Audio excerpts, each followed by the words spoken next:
News India के digital platform पे आपका स्वागत है। मैं हूं अरविंद चतुर्वेदी और मेरे साथ उटाराम जी हैं जो कि राजस्थान सरकार में राज्य मंत्री हैं। सर, आप तो पूजा पाठ और इन सारी चीज़ों में रमे हुए थे, राजनीति में कैसे आ गया? जी, मैं समझता हूँ कि जिस तरह से मुझे हमारे राजस्थान के ही और पूरे हिंदुस्तान के उपराष्ट्रपति भैरू सिंह जी शेखावत, हमारे पूर्व मुख्यमंत्री वसुंधरा राजे जी और हमारे जो आज के राजनाथ सिंह जी, जिनकी प्रेरणा से मुझे यहाँ तक लाया गया, आज मुझे बहुत बड़ी खुशी है कि प्रमोद जी महाजन हमारे बीच में नहीं रहे, परंतु अटल बिहारी वाजपेयी जी की सरकार में मुझे state farm corporation of India का चेयरमैन बनाया। तब से लगाकर आज दिन तक जिस क्षेत्र में मैं आया हूँ, उसके बाद में 2003 से लगाकर 2025 चल रहा है, तब से लगाकर मैं ये तीसरी बार मंत्री भी हूँ। और आज मुझे बहुत बड़ी खुशी होती है कि जिस न्यूज़ इंडिया के माध्यम से आप सबने ये जो कार्यक्रम रखा, इसलिए मैं न्यूज़ इंडिया परिवार को खूब खूब बधाई भी देता हूँ। क्या आप इसी तरह से जनता और सरकार के बीच में एक सेतु का काम करके राम सेतु की तरफ जनता की आवाज़ को सरकार तक पहुँचाए और सरकार की आवाज़ को जनता तक पहुँचाए, यही मेरा है। मुझे ये अच्छा लगा कि आप अपनी बात कह लेते हैं, भले किसी को अच्छा लगे किसी को बुरा लगे, लेकिन बात कह लेते हैं। राजनीति में इसको लोग बहुत अच्छा नहीं मानते हैं। आपको लगता है क्या है कि आपको जहां होना चाहिए इस समय आप वहां नहीं है, इसी बात खरी खरी कहने की वजह से? मैं समझता हूँ कि जो आज की तारीख में स्पष्टवादी जो होता है, इसको स्पष्ट बात कहनी चाहिए, कोई भी हो। क्योंकि बात अगर घुमा करके कहे, किस तरह से कहे, अपनी जो भावना है, अपनी जो दृढ़ इच्छा है, उसको हमेशा प्रदर्शित करना चाहिए। वसुंधरा जी के मन, मतलब वसुंधरा जी को लेके आपके मन में बड़ा सम्मान है। मैंने देखा कि इस कार्यक्रम में आपने कई बार उनका नाम लिया, तो क्या आपकी राजनीति में वसुंधरा जी का बहुत योगदान है आपको आगे बढ़ाने में, या आपने जो भी प्लानिंग की, सपने देखे, उसको पूरा करने में?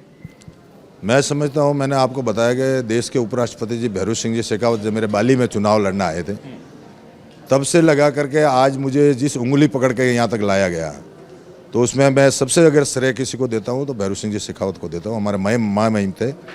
उसके बाद में दूसरा श्रेय अगर किसी देता हूँ, वसुंधरा राजे जी को देता हूँ। और उसके बाद में राजनाथ सिंह जी, प्रमोद महाजन, अटल बिहारी वाजपेयी जी, उन्होंने जिस रास्ते तक मुझे यहाँ तक लाया है, मुझे बहुत बड़ा गर्व होता है। और आज के मुख्यमंत्री भजन लाल जी, जो मेरा इतना रिकॉर्ड और इतना सम्मान करते हैं, वो सीएम बनने से पहले और सीएम बनने के बाद में 2 बार मुंडारा मंदिर पर आ गए। मैं उनका हमेशा रिकॉर्ड करता हूँ। और आज जो पहले बजट में उन्होंने जिस तरह से मुझे योजनाएं दी थी, आज इस दूसरे बजट में भी उन्होंने मुझे जो मांगा है वो देने की कोशिश की।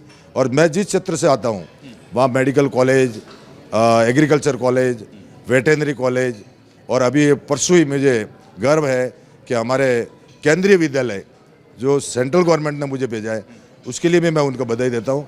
तो आज दिन तक जिस दिन से मैं निकला हुआ था, तो हमारे मन में यही रहता है कि मैं जनता के लिए काम करूँ, मेरे लिए नहीं, जनता के बीच में रह करके जनता के लिए काम करूँ, ये भावना रहती है। अच्छा सर, मुझे ये बताइए कि गायों की दशा कैसे बेहतर हो सकती है, क्योंकि आप तो लगातार गायों पे काम कर रहे हैं। यहाँ का जो राष्ट्रीय सबसे इम्पोर्टेंट पशु है, ऊँट पे काम कर रहे हैं। आपको क्या लगता है कि जिस तरीके से गौशालाओं के लिए सरकार पैसे दे रही है, लोगों के लिए पैसे दे रही है, क्या इतना पर्याप्त है, या आपको लगता है कि नहीं, हमें और जो है इसको ठीक करने की ज़रूरत है? क्योंकि बहुत सारी तस्वीरें ऐसी हमने भी देखी हैं, आपने भी देखी, जो किसी को भी विचलित कर सकती हैं। बहुत सैकड़ों की संख्या में, हज़ारों की संख्या में गाय और बैल मरे हुए मिले थे, गौशालाओं में भी और वैसे भी। मैं समझता हूँ कि गाय पशुपालन हमारे यहाँ का पहले से ही, अगर राजस्थान के लिए बहुत ही बड़ा अगर बिजनेस या आय का स्रोत था, तो हमारे राजस्थान के लिए था। आज का युग अलग युग हो गया, परंतु वो समय एक अलग था जब हमारे यहाँ वेटेनरी और पशुपालन के अलावा हमारा कोई बिजनेस नहीं था। तो वो भी समय अलग था और आज का समय अलग है। तो मैं समझता हूँ कि जिसके लिए हम पहले से ही काम कर रहे हैं, हमारे परिवार वालों ने, हमारी पीढ़ियों ने जिस क्षेत्र में इनके लिए काम किया है, उस काम को धीरे धीरे और आगे बढ़ाना चाहिए। मैं समझता हूँ कि जिस तरह से कई पशु ऐसे भी हैं, मेरे ऊँट हैं, ऊँट के लिए जो आय का स्रोत था, पहले उसका बछड़ा होता था, ऊन होती थी, जिस तरह से उसके लिए काम कर रहे थे, आज वो समय अलग हो गया, तो उसकी ऊन भी काम नहीं आती, उसके बछड़े भी काम नहीं आते। बचेगा कैसे? तो ऊँट बचाने के लिए तो हम प्रयत्न कर रहे हैं। आज हमने जिसके लिए 10,000 किए थे, अब हम उसको 20,000 कर रहे हैं। 20,000 में हो जाएगा? 20,000 कर दिए। ताकि एक पशुपालक का मन में ये तो रहे कि सरकार भी हमें मदद कर रही है। ये कुछ नहीं मिलता था, उसके बाद में भी हमने ये करना तो चालू किया है और आगे हम इस बजट के अंदर हमारी ये भावना रहेगी कि इसमें और भी कुछ करने की कोशिश कर रहे हैं ताकि। एक और सवाल सर, अभी आप देखिए बच्चों में इस समय अगर देखें तो सोशल मीडिया का बहुत इम्पैक्ट है, जो अलग अलग टेलीविज़न चैनल्स हैं उसका बड़ा इम्पैक्ट है, मोबाइल का बड़ा इम्पैक्ट है। आपको लगता नहीं है कि जो संस्कृति या संस्कार आप लोग देना चाहते हैं उससे कहीं ना कहीं धीरे धीरे ये दूर हो रहे हैं? आधुनिक युग है डिजिटल इंडिया। डिजिटल इंडिया के अंदर मीडिया के माध्यम से जिस तरह से अगर हो रहा है तो ये एक आधुनिक युग है। ऐसा कुछ नहीं कि उससे लॉस हो रहा है या नुकसान हो रहा है।